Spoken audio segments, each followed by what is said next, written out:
এই মুহূর্তে অত্যন্ত একটি গুরুত্বপূর্ণ খবরে চোখ রাখবো। ঢাকা বিমানবন্দরে জঙ্গি হানার চেষ্টা এবং হামলার চেষ্টা, আত্মঘাতী জঙ্গির হামলাকারীকে গুলি করে মারলো পুলিশ। এখনো ক্ষয়ক্ষতির কোনো খবর যদিও জানা যাচ্ছে না।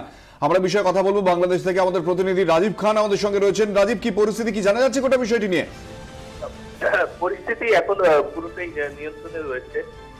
এই মাত্র police, Dhaka police commissioner Asaduzzaman Mia, উনি সাংবাদিকদের সঙ্গে কথা বললেন এবং তিনি ঘটনার বিস্তারিত যেটি বললেন তার ভাষ্য মতে সেটি হলো এয়ারপোর্ট মুখী যে রাস্তার সেটা সংলগ্ন যে একটি পুলিশ চেকপোস্ট রয়েছে, চেকপোস্ট থেকে 100 গজ দূরে এক ব্যক্তি হঠাৎ করে বিস্ফোরণ হয় এবং যে দেখে যে তা যে বোমাটি বহন করছিলেন তিনি মারা যান।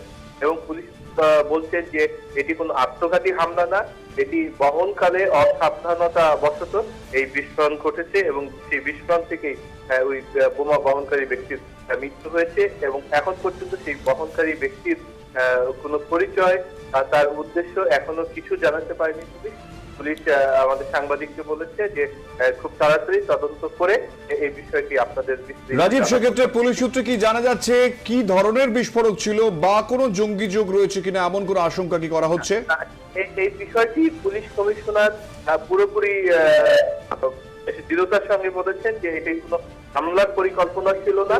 এটি হয়তোবা একটি ব্যক্তি একটি খুব ছোট মাপের বোমা বহন করে নিয়ে যাচ্ছিলেন ওই পথ দিয়ে এবং অসাবধানতা বশতই সেটি বিস্ফোরণ হয়ে তিনি নিহত হয়েছেন।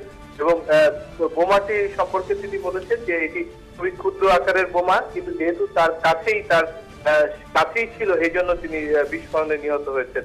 এবং এখন পর্যন্ত পুলিশ যেটি বলেছে যে এই ব্যক্তির সঙ্গে কোনো জঙ্গি বা কোনো হামলা বা কোনো পরিকল্পনা, কোনো তথ্য প্রমাণ পুলিশ পায়নি। রাজীব, ধন্যবাদ। রাজীব খান আমাদের প্রতিনিধি আমাদের সঙ্গে ছিলেন টেলিফোনে।